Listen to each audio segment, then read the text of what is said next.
I think what pulls it all together is that no one person did any of that. So he's sitting around on a June Thursday thinking about himself and his glory days.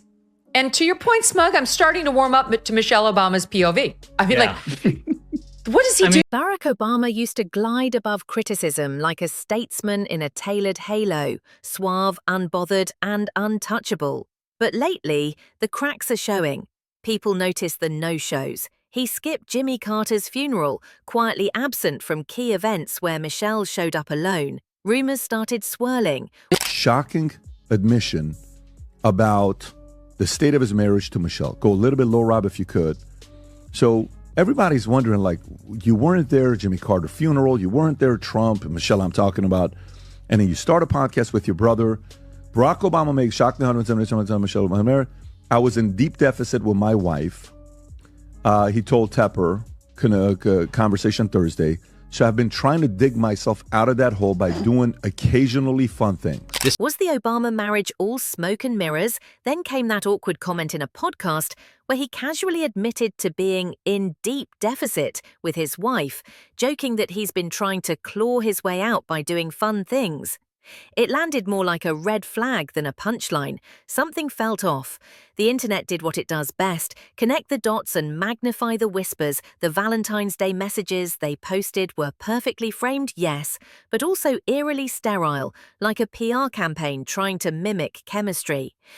How about the women who actually were the victim of repression and violence in Israel? No words for them, former President Obama, nothing to say about the children being murdered in Israel. So far, I guess he couldn't find time to actually use his little thumbs and tweet something. Obama's second term, he did none. Obama's first term, I think he did one. And Bush's first and second term, he did none on day one. This guy's come out the gates. One moment he's talking to World Economic Forum. Another second you're looking at him, he's talking to California, chewing out, Bass and Mayor Bass and talking to the folks there. Next minute, he's in Vegas talking about no tax on tips. Next minute, you're seeing him talking to military folks. Next minute, you're seeing him on the media. Meanwhile, Obama's solo sightings, courtside at Clippers games, fancy dinners with his daughters, but no Michelle in sight, only fueled the fire. This wasn't America's first couple in sync. This was two polished individuals quietly uncoupling behind the velvet curtain.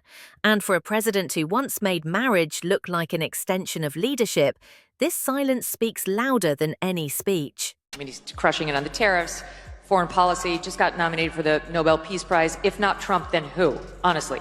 Barack Obama got the Nobel Peace Prize after 9 months in office. He had done nothing. He gave a nice speech about Muslims and they gave it to him.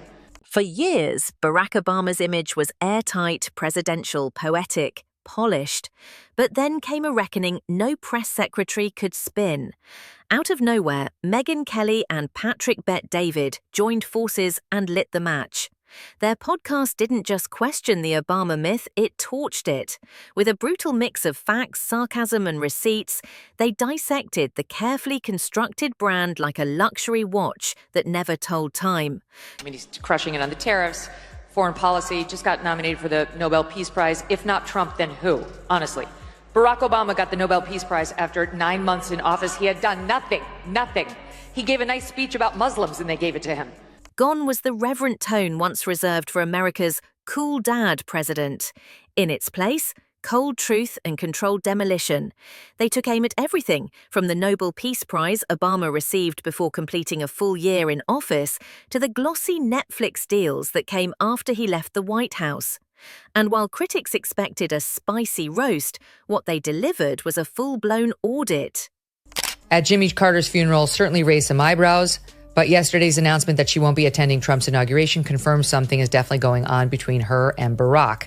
She said whispers about cracks in their relationship have been circulating in D.C. for over a year now, but this feels like the first public proof of a marriage on the rocks. The question now isn't if, but when.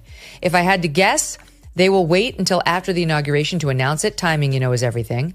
And yet the story doesn't end there. For months, I've heard Jennifer Aniston's name tied to Barack. What had once been protected by legacy media was now fair game in the age of podcasts and independent voices. This wasn't petty, it was overdue. They asked the questions traditional outlets wouldn't. What did Obama actually accomplish? And how much of his legacy was just presentation wrapped in charisma? The answers weren't flattering, and the timing couldn't be worse. Of course, I wouldn't look at Obama one way or another. I would simply say, I get it. It's tough. Good, God bless. And don't forget, they were young presidents. They weren't old presidents. Yes. So it's a difference when you're a young president. When you're a young president getting out and you're a star power, like Netflix showing everywhere he goes and da-da-da-da-da, it's a different kind of a life.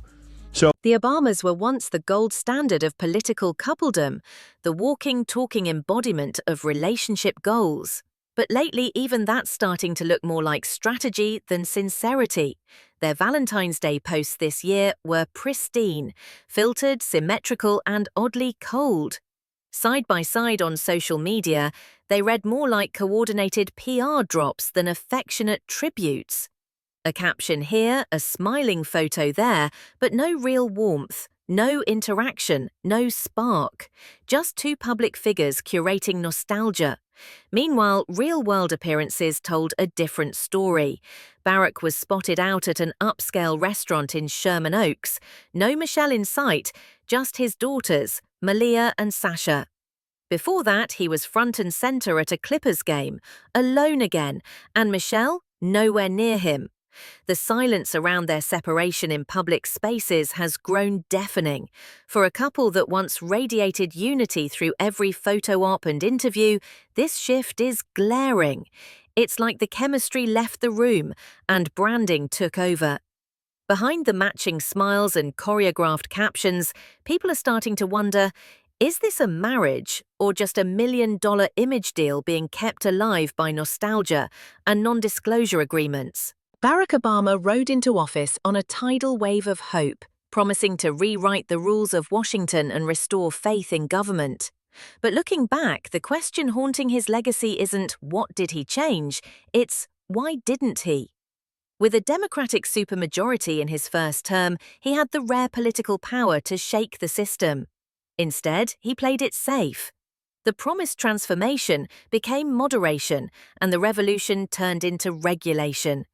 The red line in Syria crossed, the Wall Street banks bailed out, the surveillance state expanded. Even his signature achievement, the Affordable Care Act, arrived wrapped in confusion, a labyrinth of premiums, penalties, and websites that barely worked. He spoke like a philosopher but governed like a middle manager with good lighting. Change didn't come, the optics just improved. While people clung to his words, the system stayed intact. His charisma created cover for caution.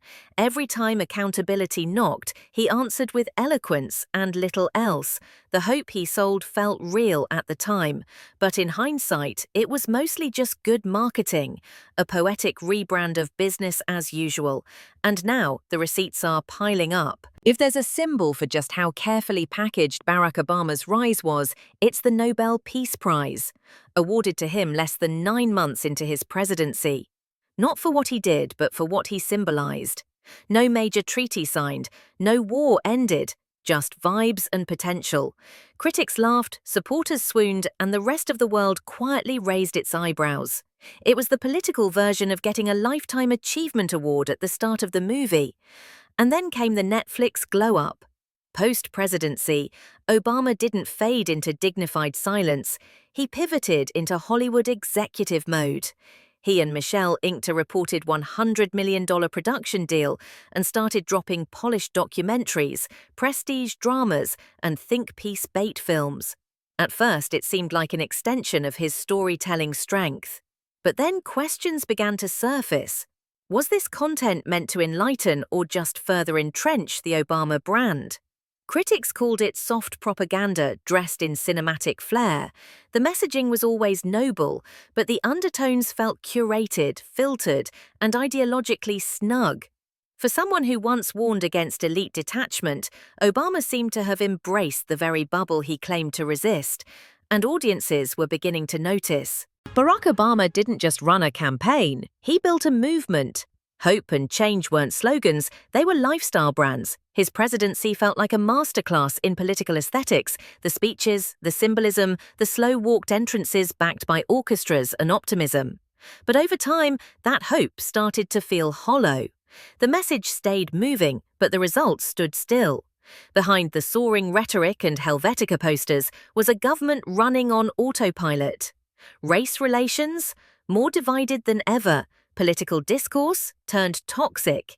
And that post-racial dream he once floated vanished like a balloon drifting into a storm.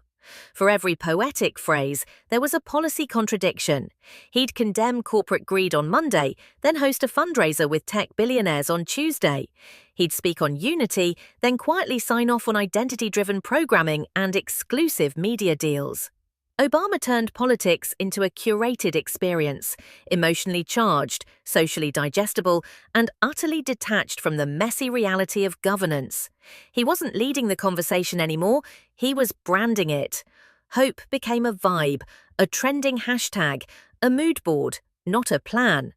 And the more the world changed around him, the clearer it became. Inspiration without action is just decoration. When Megyn Kelly and Patrick Bet-David took aim, they didn't just criticize, they surgically dismantled the Obama myth. With podcast mics hotter than cable news ever dared, they laid out what legacy media tiptoed around for years.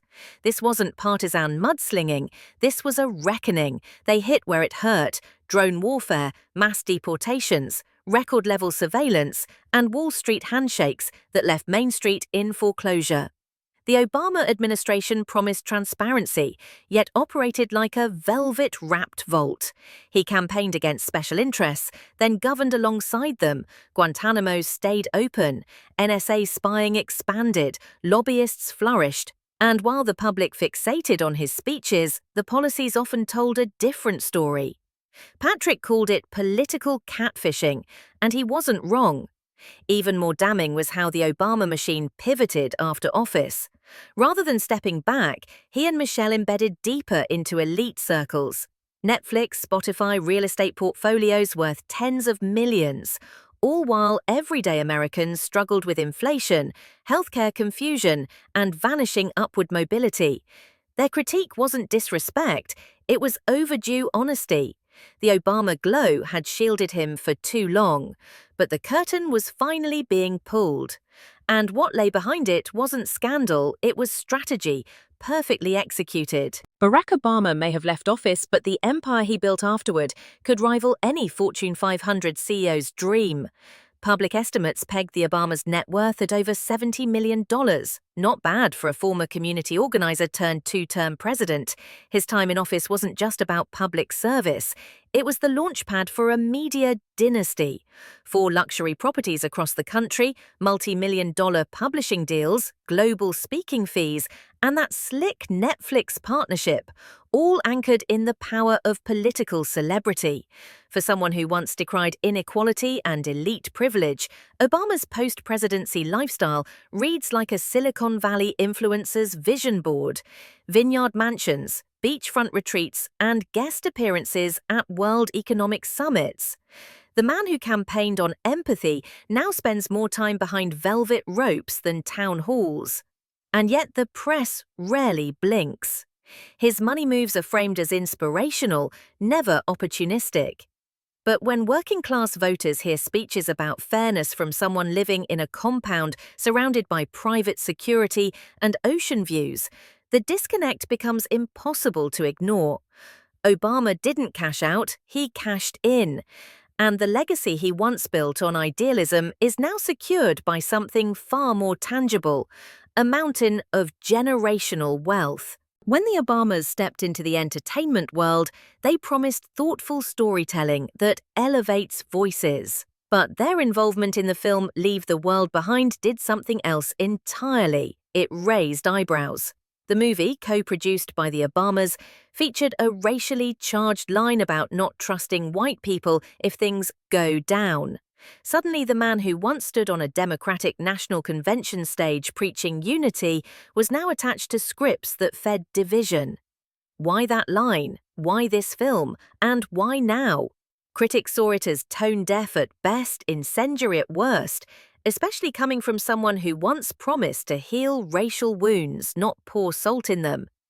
Barack wasn't just behind the scenes. Reports suggest he gave script notes, which makes you wonder, what happened to the president who said there was no red America or blue America? The shift from unifier to culture warrior didn't go unnoticed. What once felt like a presidency powered by principles now looks more like a franchise sustained by provocation. And as the credits roll on Leave the World Behind, many are left asking a deeper question. Is this the same Obama or just the brand he evolved into? Barack Obama didn't break the system. He refined it, wrapped it in eloquence, gave it better lighting and a cleaner logo. While the country yearned for transformation, he offered narration. His presidency was less about revolution and more about reputation management. And now, as critics like Megyn Kelly and Patrick Bet-David pull back the curtain, we're left staring at a truth no one wanted to say out loud. Maybe it was all performance. He promised transparency, yet ran one of the most secretive administrations in modern history. He vowed to fight for the middle class, but left them drowning in premiums and debt. He inspired millions, but handed power back to the same institutions that rigged the game. And while Americans clung to his words, he curated a legacy like an influencer edits a feed, smooth, selective, and surgically detached from reality. Obama wasn't the antidote to cynicism. He was the prototype for polished politics in the age of branding. A master of tone, a ghost when it came to action. And now, as the applause fades and the myth unravels, we're forced to confront the uncomfortable truth. We didn't elect a reformer, we subscribed to a vibe, twice.